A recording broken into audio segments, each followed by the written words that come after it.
Bendito seja o nome do Senhor. Estamos na casa do Senhor, adorando, louvando, exaltando, glorificando. Essa é a missão, o papel da igreja quando se reúne. Lá no campo é pregar, lá no campo é anunciar.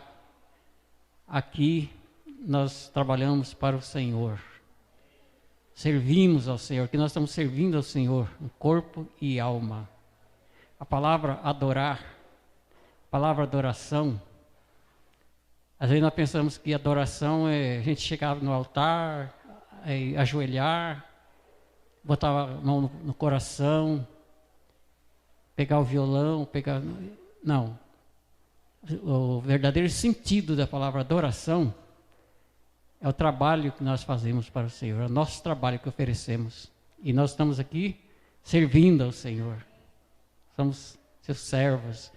E o que o Senhor quer de retribuição de tudo isso? Ele quer o louvor e a adoração. É isso que Ele quer. Aliás, Ele nos criou simplesmente para esse sentido, só para isso. Isaías, o profeta Isaías diz que o Senhor nos criou para o seu louvor. E criou os passarinhos também para o seu louvor. E os passarinhos louvam. Todo dia de manhãzinho, os passarinhos estão louvando. Não é? Enquanto que outras criaturas que foram feitas para louvar, ser humano, às vezes estão aprisionados, estão jogados pelas traças, pelos cantos, sem esperança. Ao ser humano, infelizmente, é assim, né? Amados irmãos, nós vamos falar um pouquinho hoje, a palavra de Deus, sobre 3 assuntos muito importantes que nós temos na Bíblia. Temos milhares de assuntos importantes. Hoje nós escolhemos 3 muito importantes, que é o caminho, a verdade e a vida. Nós vamos discorrer sobre esses 3 temas, 3 palavras: caminho, verdade e vida. Mas para a gente discorrer sobre esses 3 temas, nós precisamos percorrer a palavra, porque às vezes a explicação do texto não está simplesmente no texto. Às vezes não está nem naquele capítulo, naquele livro, está em outros contextos. A explicação ali pode ser que mencione. Mas vamos orar. Pai querido, em nome de Jesus, eu me coloco agora, Senhor, em Tuas mãos, Pai. Estou aqui no altar. Senhor, eu não sei o que o Senhor tem para falar com a Tua igreja. Se é aquilo que o Senhor colocou no meu coração, na minha mente, que o Senhor possa me usar, Senhor, nesta noite. Que a palavra, Senhor, possa vir como saúde espiritual, como instrução, como ensinamento, possa vir como crescimento, fortalecimento, possamos nos fortalecer no Senhor e na força do Seu poder através da Tua palavra. Instrui nossa mente, abre nossa mente, ilumina, Senhor, nosso coração, a nossa alma, para que nós possamos entender as profundezas e as riquezas da Tua palavra, que nós não entendemos, Senhor, a não ser espiritualmente. Por isso eu te peço que o Espírito Santo nos ajude nesta noite, assim como já tem ajudado, assim como o Senhor tem revelado coisas profundas para o Teu povo, para a Tua igreja. Continue nos ensinando, Senhor, ser verdadeiramente o nosso Mestre, em nome de Jesus. Amém. Louvado seja o nome do Senhor. Tem uma palavra bíblica que Jesus ele foi chamado muito dessa palavra. Vocês lembram que o povo chamava Jesus de Rabi? Quem lembra? Rabi. Rabi é a raiz da palavra rabino. Rabino, ela é ravino, que significa professor, mestre, aquele que ensina, aquele que instrui. Só que ela tem também um significado na raiz, né? Hoje eu falei muito de raiz. Ela tem um significado na raiz desse verbo, que significa também pessoas enérgicas. Professor é meio enérgico, né? Podemos até entender assim, uma pessoa meio criterioso, entendeu? Aquele professor criterioso, aquele professor sério. Alguém já teve um professor assim na vida? Você lembra de algum professor teu?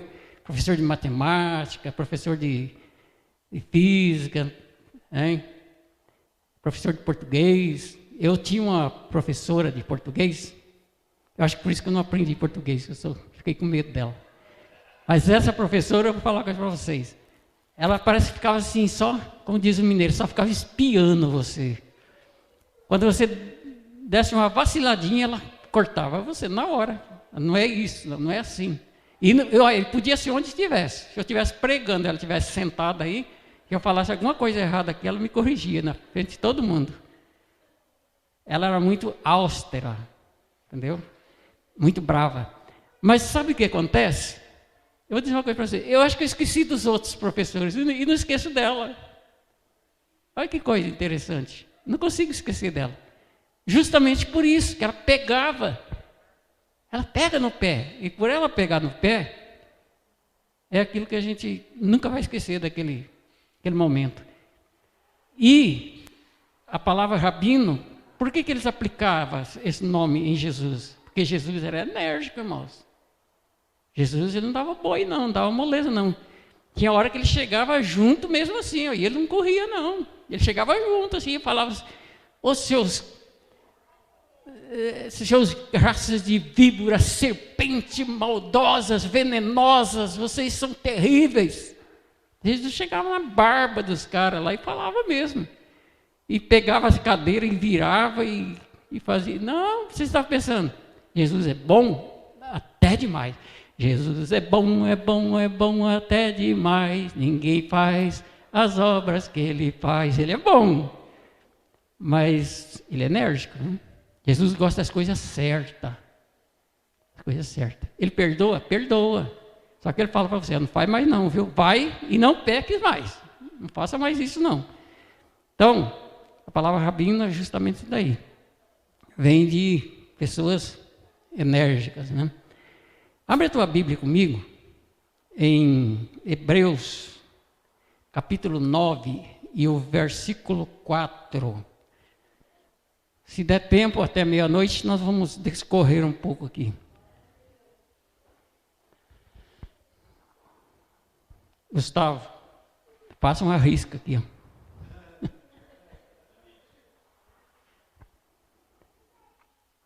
Amém? Aqui na minha versão diz assim, versículo 4. Ao qual pertencia um altar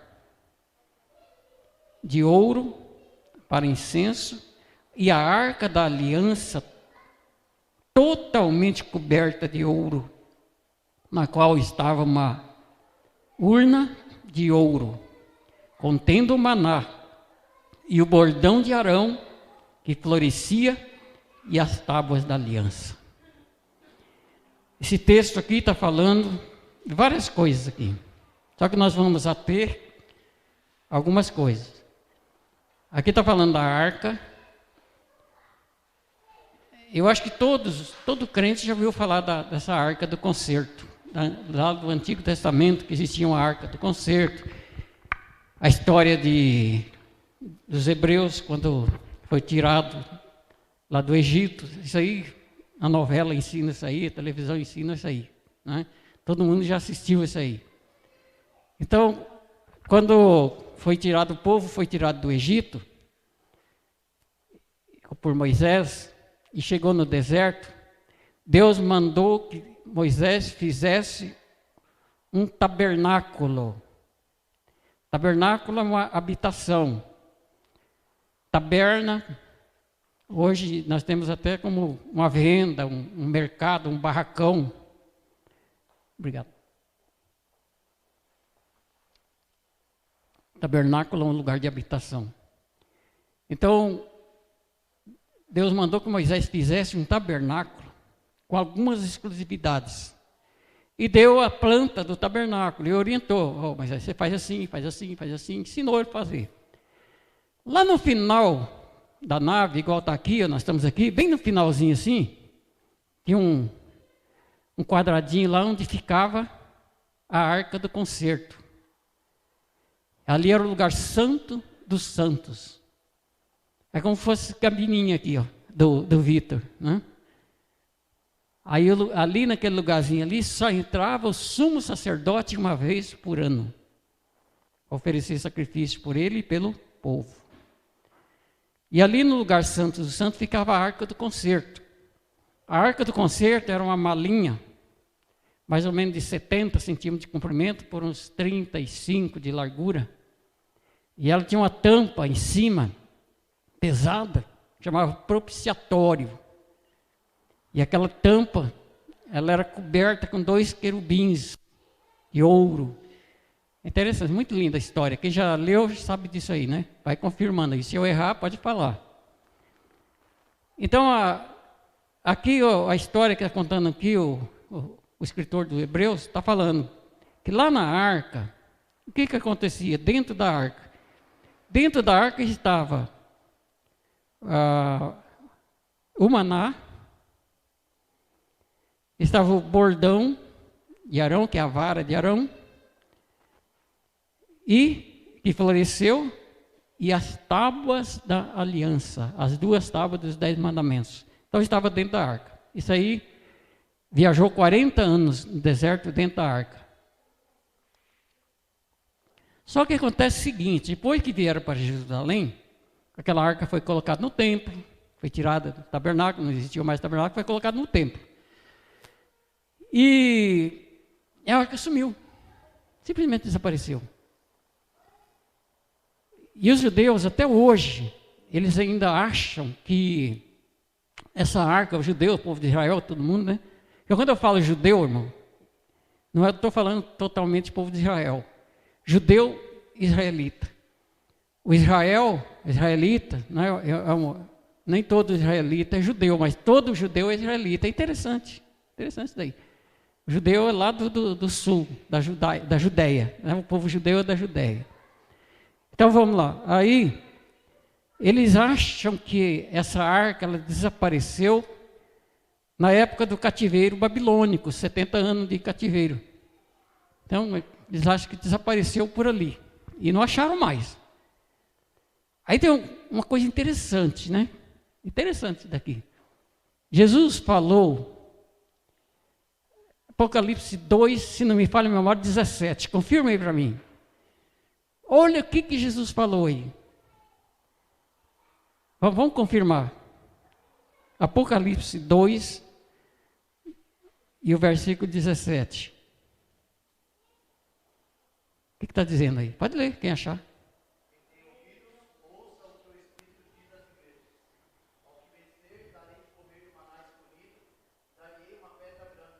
Olha que coisa interessante. Cadê o maná que estava dentro da arca? O povo judeu, israelita, procura o maná. Mas Jesus falou que o maná está escondido. Isso aqui tem algo tão profundo nessa palavra, irmãos, que vocês nem imaginam. O Vitor é meio judeu, né? Eu vou falar um negócio que ele vai dizer que se é verdade ou não é. O povo judeu até hoje, eles mantêm uma tradição na Páscoa, que a Páscoa dele é totalmente diferente da nossa, ocidental. Eles mantêm uma tradição na Páscoa, que eles escondem um pão na Páscoa. Você sabia disso? Sabe, né? Olha aí. Eles escondem um pão. Essa é uma tradição.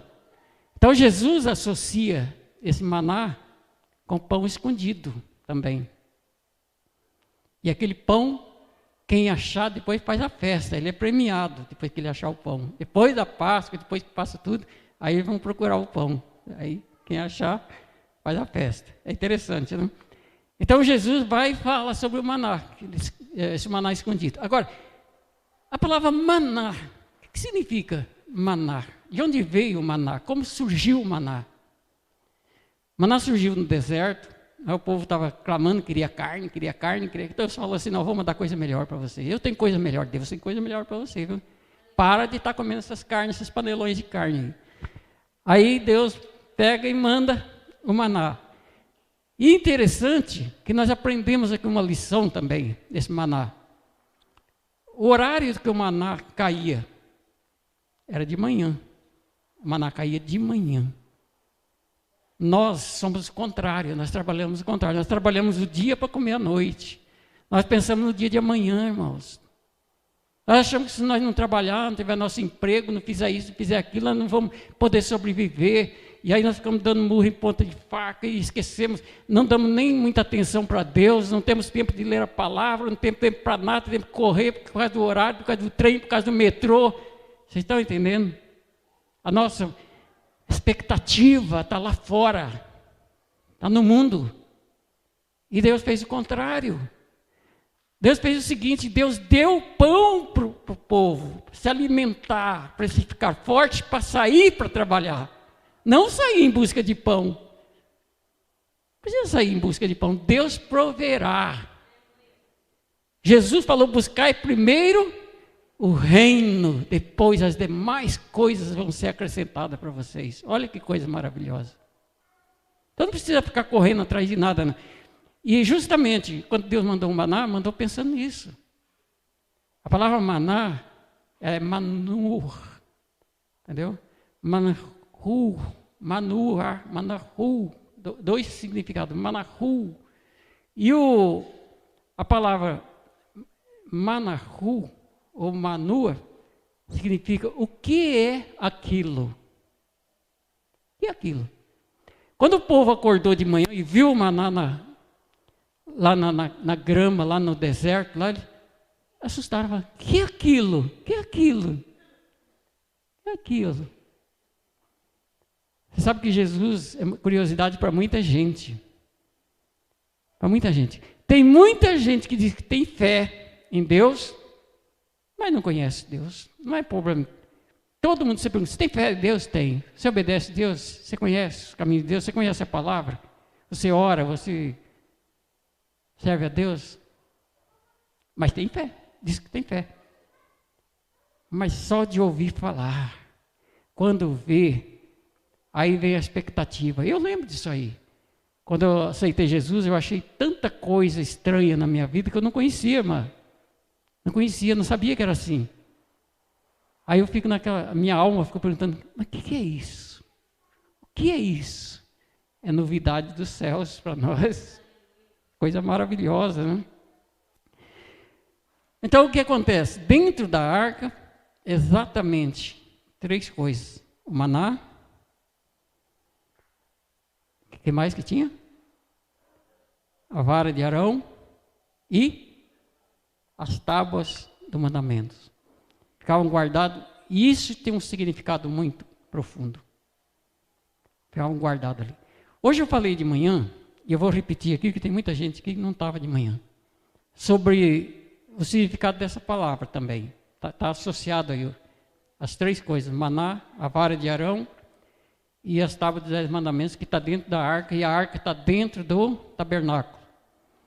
Então, o tabernáculo é o seguinte, tinha a entrada do tabernáculo, a pessoa entrava, já chegava ali no lugar do holocausto, oferecia o sacrifício, sabia?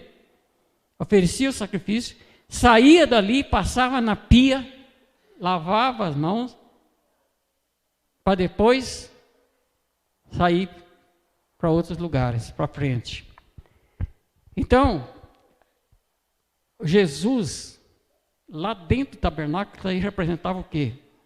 Hoje, a igreja, o tabernáculo, lá do deserto, representa a igreja, Jesus na igreja. E Jesus, ele disse em João 10, versículo 9, que aquele que entrar por mim, entrará, salvar-se-á, salva a sua alma, e entrará e sairá e achará pastagem. Olha o maná aqui. Então a pessoa entrava no tabernáculo, chegava perante o altar do holocausto, quem foi que foi oferecido sacrifício por nós? Jesus. Jesus estava ali presente, irmãos.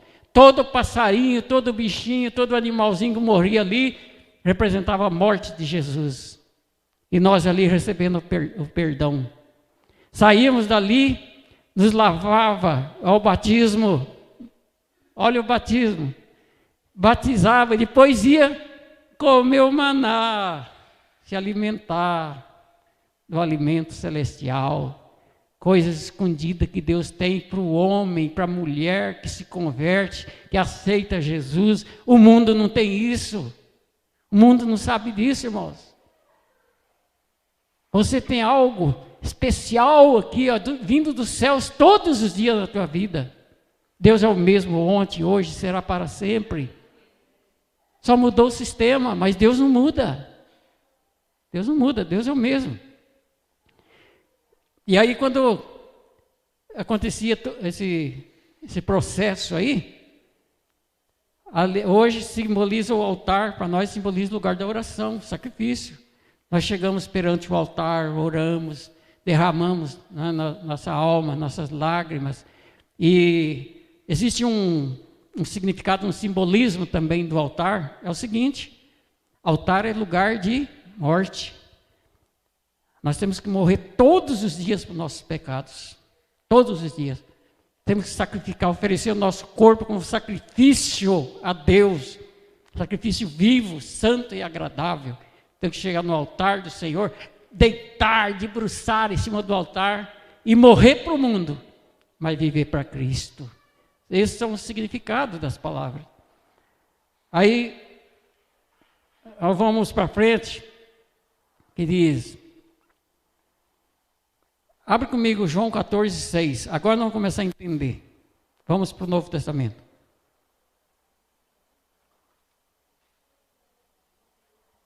Enquanto vocês estão indo lá, eu vou ainda falar um pouquinho sobre o tabernáculo aqui. Lá no deserto, existia 12 tribos, os 12 patriarcas, 12 tribos. E Deus mandou Moisés colocar as tribos em volta do tabernáculo. Cada vez que eles mudavam de lugar, cada um já sabia seu lugar, cada tribo já sabia seu lugar. E a história mostra que ficava o tabernáculo, e ficavam 3 tribos ao oriente, 3 tribos ao ocidente, 3 tribos ao norte e 3 tribos ao sul. Formavam uma cruz. E no meio da cruz estava o tabernáculo.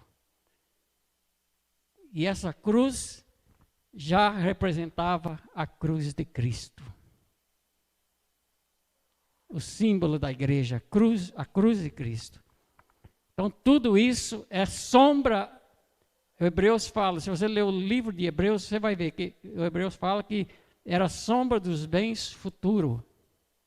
Tudo aquilo que você vê lá no Antigo Testamento estava já representando, é tudo. Por isso que tem um professor de escatologia que ele fala que a Bíblia todinha é escatológica. E eu cheguei a essa conclusão, que ela é escatológica, sim. Está escrito no Gênesis, vem se cumprindo, vem se cumprindo, vem se cumprindo, e vai se cumprir, outros que já se cumpriu, e assim vai indo. Nós vamos ligando os textos, Mansol, e vai dando tudo, encaixando assim, vai encaixando assim, coisa mais linda, né? Essa palavra maravilhosa. Tudo isso Deus fez para nós vivermos. Então, João 14, versículo 6, o que diz aí? Eu sou o caminho, a verdade e a vida. Ninguém, senão por mim. Então aqui estão, vou associar agora, caminho, verdade e vida com o tabernáculo. Por que Jesus falou isso? Por que ele se apresentou dessa forma? Porque ele disse para os fariseus, vocês examinam as escrituras, olha aqui outra coisa. Tem gente que prega assim, ó, Jesus mandou examinar as escrituras para cuidar ter a vida eterna, que ela testifica. Jesus não mandou, não falou, não precisa mandar. Não é isso que ele estava falando. Ele falou para os fariseus: vocês estudam as Escrituras, vocês examinam as Escrituras e cuidam ter nela a vida eterna. É o que está acontecendo com vocês. Examinar a Escritura e cuidar e ter nela, tudo passado. A vida eterna, porque são elas que de mim testificam, mas vocês não acreditam em mim. Vocês não acreditam em mim. Só falta acreditar. Então, Jesus, ele falou o seguinte, que eu sou o caminho, a verdade e a vida. Por quê? Porque ele disse que as Escrituras testificam dele. Quando ele foi se batizar, João Batista não queria batizar, falou: não, deixa, porque tem que cumprir as Escrituras, tem que cumprir. Tudo tem que cumprir, irmãos. Está escrito. A palavra fala de Jesus, desde lá do Gênesis, desde lá começa a profecia do filho da mulher, da semente, que ia vir da mulher, que a serpente ia perseguir, ia pegar no calcanhar. Vocês estão entendendo? Então, tudo tem que se cumprir. E então Jesus falou assim: a palavra fala de mim. Aí, como a palavra fala de Jesus, é por essa razão que ele está falando assim: e eu sou o caminho. Eu sou o caminho. Lá no deserto, a vara de Arão, o que era a vara? A vara significa guia, para guiar. É para guiar. A vara, ela corrige também, a vara da correção também. E a vara significa o caminho, a vereda do justo. Então eles eram guiados ali pelo bordão, né, de Arão, pela doutrina de Arão, pela a direção, a diretriz que eles davam. E Jesus se apresenta aqui dizendo: eu sou o caminho. O povo judeu conhece a história. Conhece muito. E aí ele diz: e eu sou a verdade. Eu sou a verdade. O que o povo de Israel mais tem como verdade no Antigo Testamento? Vocês sabem?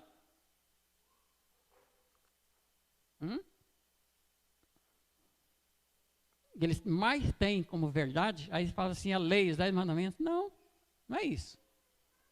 O que eles mais têm como a verdade é a Talmud. Talmud é a Escritura. Vocês examinam as Escrituras, vocês examinam o Talmud.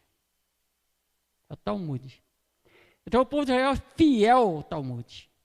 Tudo que está aqui eles aceitam como verdade. E Jesus está falando isso exatamente. Eu sou a Talmud. Eu sou tudo. Eu sou a história. Eu sou a palavra. Eu sou o verbo. A palavra bara, nosso português, bara significa palavra, verbo, expressão. Quando Deus criou o mundo, a Bíblia diz que foi o Bereshit bara que diz assim, e disse Deus, quando Deus disse, haja, bara, haja, a palavra saiu. Jesus falou: eu sou isso aí. Eu sou a criação. Eu sou a palavra. Eu sou a verdade. Eu sou o caminho. Então Jesus é tudo. Tudo. Ele é tudo para mim. Ele é tudo para mim. Ele é o tesouro que tenho guardado em meu peito. Ele é tudo para mim. Ele é o tesouro que tenho guardado em meu peito. Ele é tudo para mim. Jesus é tudo para você, tudo na tua vida, mas é mesmo ou é em partes do dia? É em partes do dia, em parte da semana? Como é que nós temos Jesus na nossa vida, irmãos? Jesus, ele diz: eu sou. A palavra eu sou, ela não está presa no presente, não. A palavra eu sou, ela está em todo o tempo, passado, presente e futuro. Eternidade. Eternidade. Por isso que Deus falou por Moisés, fala lá que o eu sou te mandou. O Eterno te mandou. E Jesus diz, eu sou, olha aqui, eu sou o caminho. Eu sou a eternidade, eu sou o verbo da criação. Eu sou o Salvador. Eu sou o que cuida de você. Eu sou o que te perdoa. Eu sou o que ouve as tuas orações. Eu sou o que morri na cruz para te salvar. Sou eu. Eu sou. Então esse texto, eu sou o caminho e a verdade e a vida, ele está ligado em todas as escrituras, em toda a história do relacionamento de Deus para com o homem. E aí, vem dizendo assim, a palavra, quando nós falamos assim, os 10 mandamentos, as 2 tábuas dos 10 mandamentos, que estavam lá na arca, aquilo ali chama-se o Logos, ou as 10 palavras, já traduzido em português, né? Nossas 10 palavras. Decálogo. Você já ouviu falar? Alguém já ouviu falar de decálogo? Dos 10 mandamentos? Já ouviu? Quem já ouviu? O decálogo. Decalogos, 10 palavras. Entendeu? Então, essas são as 10 palavras da vara de Arão, que conduziu o povo no deserto. As 10 palavras. E Jesus vem dizendo assim, eu sou a verdade. Eu sou a verdade. Eu sou a vida. Aí já está ligado ao maná, a vida, o alimento. Quando Jesus se apresentou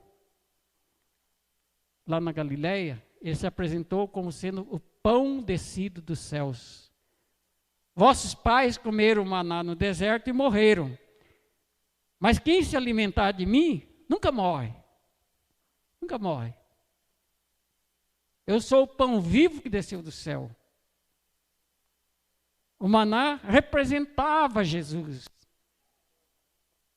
O maná representava, só que o maná estragava. Mas o próprio Jesus se apresentou aqui como sendo ele o verdadeiro maná, o verdadeiro pão, o verdadeiro alimento. E dentro da arca ali, só foi visto, né, essas 3 coisas. A vara de Arão,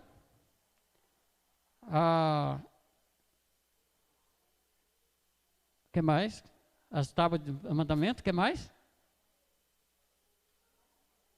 Oi? Não ouvi. E o maná, glória a Deus. Vocês estão ligados, hein? E agora eu pergunto para os irmãos, onde está essa arca? Onde está? Abre comigo em Apocalipse 11, versículo 19.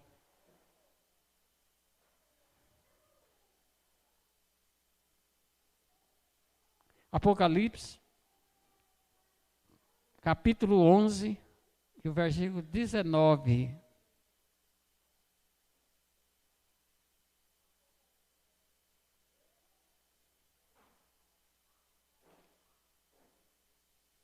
Jesus falou que quem vencer, ele vai dar de comer do maná escondido. E vai dar uma pedrinha branca também, vocês viram lá, né? Uma pedrinha branca eu lá receberei, o nome que tem nela eu ainda não sei, mas quando eu chegar lá que receber, então meu novo nome eu hei de saber. Esse tirei lá do fundo do baú, glória a Deus. 11:19 diz assim, João do Apocalipse, ele estava lá na ilha de Patmos. Irmãos, a Bíblia é cheia de surpresa para a gente. Hoje nós falamos de Jacó. O Jacó estava dormindo desconfortável. a cabeça em cima de uma pedra. Não reclama do teu travesseiro não, viu? Jacó estava com a cabeça em cima da pedra. E sabe o que aconteceu? Ele teve um sonho maravilhoso, muito maravilhoso. Sonhou com anjos, sonhou com escadas, sonhou com céus, né? E veja que está aqui. Aí foi o João do Apocalipse agora, foi jogado lá para o mato, para aquelas ilhas, para lá no meio dos bichos, no meio das feras. Pior que Juquiá. E aí, sabe o que aconteceu? Deus visitou ele com visões. Deus fala, às vezes, com a gente num lugar desconfortável. Às vezes você está num deserto terrível, numa situação desconfortável, mas o Senhor está ali para trazer lições, trazer coisas boas na tua vida. E aqui o João estava lá, e ele teve a visão dele, não sei se ele sonhou, se ele viu, não tá escrito, só que diz assim, e abriu-se então o santuário de Deus, que se acha no céu, e foi vista a arca da aliança do seu santuário, e sobrevieram relâmpagos, vozes e trovões, terremoto e grande saraiva. Aqui nós temos uma revelação. A arca que desapareceu, a arca que o povo procura ainda, Deus deu uma revelação para João, para a igreja. Essa arca está guardada. Diz que está guardada, até ela está no lugar. E Jesus falou assim, o que vencer vai comer do maná, escondido. Você quer comer do maná de Deus? Você quer comer do melhor de Deus? Então, meu querido, permaneça firme. Se afirme no caminho do Senhor. Não desista por qualquer coisa, não. O inimigo, ele vai tentar te derrubar de todo jeito. É o esquerdista. O esquerdista, ele vai vir, ele vai inventar mentira, ele vai levantar calúnia de você, ele vai fazer injúria da tua vida. Ele vai te colocar descontentamento. Muitas vezes ele vai usar pessoas da igreja aqui para te descontentar, sabia? Mas saiba de uma coisa, não desista não, porque ele tem promessas maravilhosas, e ele sabe disso. Ele sabe que a bênção é grande, e ele não quer que você vá, porque ele está com muita inveja da tua vida. Você pode não valer nada para a terra, para a sociedade, para os ricos, até para a tua família. Muitas vezes você pode ser até desconsiderado, desprezado, mas tem promessas. O próprio Jesus falou, quando meu pai e minha mãe me desamparar, o Senhor me recolherá. O Senhor está aí, irmãos, de braços abertos para nos ajudar. Ele está pronto para te ajudar. Em todas as situações. É só acreditar e tomar posse. É aquilo que nós falávamos hoje de manhã. Tira todos os teus pensamentos negativos. Limpa a tua mente, limpa a tua alma, joga fora. Desista de tudo isso. Começa a olhar para cima. Olha para Jesus, autor e consumador da nossa fé. É dali que vem a fonte, é lá, Jesus é a fonte da vida. Eu vou só cantar mais um pedacinho do louvor, eu vou encerrar. A fonte da vida, vertendo água está, quem dela tomar, jamais sede terá.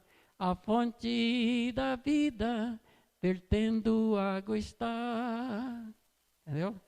Então, nós temos aí a fonte jorrando dia e noite no nosso deserto. Dia e noite. Deus é aquele que rebenta mina, rebenta água no deserto, faz rio correr no deserto, faz sair água da rocha. E essa rocha, às vezes você está tropeçando, às vezes você está batendo o pé, você não está entendendo. Não está entendendo. Deus falou para Moisés, toca na rocha. Toca nela, toca em Jesus, toca. A mulher tocou em Jesus e ela foi curada. Toca em Jesus. Jesus é a rocha, irmãos. E dentro da rocha tem água viva. Água viva para saciar a nossa sede. Então Jesus, ele se apresenta, ele é tudo. Ele é tudo.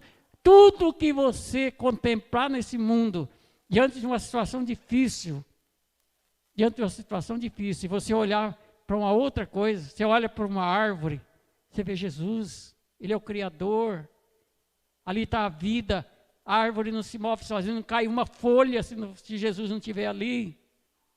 Você olha para um animal, você vê Jesus estava lá naquela mula ali do lado falando com... Irmãos, Jesus está presente em todos os lugares, Ele é onisciente, onipotente. Ele é onipresente, Ele está em todos os lugares, todos os momentos. É que muitas vezes nós não entendemos, nós olhamos para o obstáculo, nós olhamos para a dificuldade, nós olhamos para a doença. Mas olha para Jesus. Só Ele que pode nos livrar de situações. Amém, irmãos? Que o Senhor assim nos abençoe. E que Ele possa falar melhor em cada coração. Vamos ficar em pé. Vamos orar. Vamos agradecer ao nosso Deus. O grupo podia cantar um louvorzinho? Vou pedir para cantar. É que não